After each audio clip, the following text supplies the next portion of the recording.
কোন ব্যক্তি যদি আপনাকে বলে যে ইসালে সওয়াব পালন করা যাবে না, বেরাদার সুবহানাল্লাহ, আমি তাকে বলতে যাই আমি বেশি সময় নিব না যে ইসালে সওয়াব প্রমাণ করার জন্য 20 মিনিটে তাকে বুঝিয়ে দিব যে ইসালে সওয়াব কাকে বলা হয়, ইসালে সওয়াব কি, ইসালে সওয়াব হাদিস মোতাবেক জায়েজ আছে না নাই, ইসালে সওয়াব করলে আত্মীয় স্বজনের কবরে নেকি পৌঁছেনি 20 মিনিটের মধ্যে সুবহানাল্লাহ দলিল দিয়ে সাবিত করে দেব। কোন মানুষ যদি বলে ইসালে সওয়াব পালন করা যাবে না, আমি তাকে 1 লক্ষ টাকা চ্যালেঞ্জ করলাম যে 20 মিনিটের মধ্যে তাকে আমি সাবিত করে দেখিয়ে দিব যে ইসালে সওয়াব এটা রাসূলের সুন্নাত, এটা সাহাবায়ে কেরামের সুন্নাত।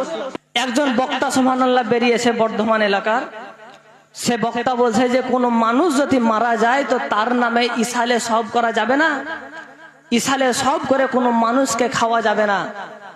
একটা জলসাতে বক্তব্য দিল, তার কিছুদিন পরে সুবহানাল্লাহ নিউজে দেখা যাচ্ছে, ভিডিওতে দেখা যাচ্ছে আরেক জায়গাতে বলছে যে কোন মানুষ যদি মারা যায় তো ইসালে সওয়াবের উদ্দেশ্যে সুবহানাল্লাহ আমার মাদ্রাসাতে দান করে দিবে, মাদ্রাসার তলবে ইলম রাখাবে। তো আপনারা বলেন তো মাদ্রাসাতে গরু ছাগল পড়ে না মানুষ পড়ে? কে পড়ে? ওরে মুখের কথা বলছে যে মানুষকে ইসালে সওয়াব করে খাওয়া যাবে না, আর ওই মুখেই বলছে যে আমার মাদ্রাসার তলবে ইলমকে খাইয়ে দিবে। সুবহানাল্লাহ, তাহলে মাদ্রাসাতে মানুষ পড়ে না গরু ছাগল পড়ে। সুবহানাল্লাহ, ইসালে সওয়াব আমরা কেন করি?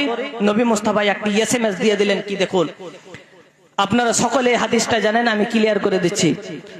এটা বুখারী শরীফের হাদিস, তিরমিজি শরীফের হাদিস। নবী মুস্তাফা রাস্তা দিয়ে হেঁটে যাচ্ছেন কবরস্থানের ধার দিয়ে, এমন অবস্থায় দাঁড়িয়ে গেল বলে সাহাবী এই কবর দুটির মধ্যে আযাব হচ্ছে। তো বলে হুজুর কি কারণে আযাব হচ্ছে? তো নবী মুস্তাফা ওটাও বলে দিলে যে একটি কবরের মধ্যে এই জন্য আযাব হচ্ছে যে পর্দার সহিত প্রসাব করতো না, প্রসাবের ছিটা থেকে বাঁচতো না, এই জন্য তার কবরে আযাব হয়েছে। আর আরেকজন যে দুনিয়াতে চুগলি করে বেড়াতো, এর কথা ওর কথা লাগিয়ে গীবত করে বেড়াতো, এই জন্য এর কবরে আযাব হচ্ছে।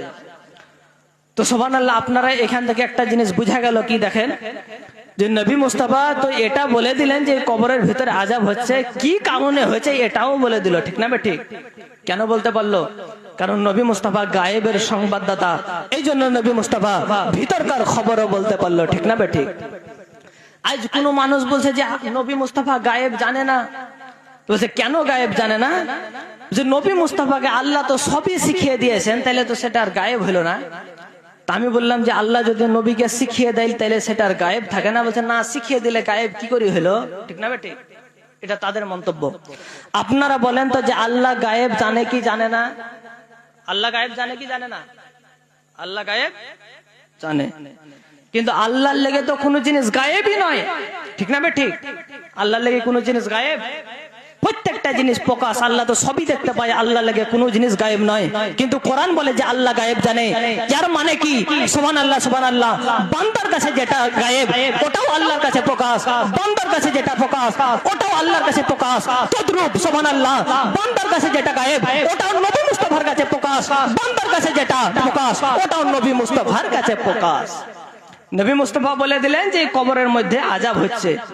নবী মুস্তাফা বলে যাও খেজুরের ডাল নিয়ে আসো। খেজুরের ডাল আনার পরে 2 ভাগে বিভক্ত করলেন, বিভক্ত করার পরে সুবহানাল্লাহ সে কবরের মধ্যে পুঁতে দিলেন, গেঁথে দিলেন, আর বলে এই ডাল যতদিন জীবিত থাকবে এদের কবরে আযাব হালকা হবে। বলুন।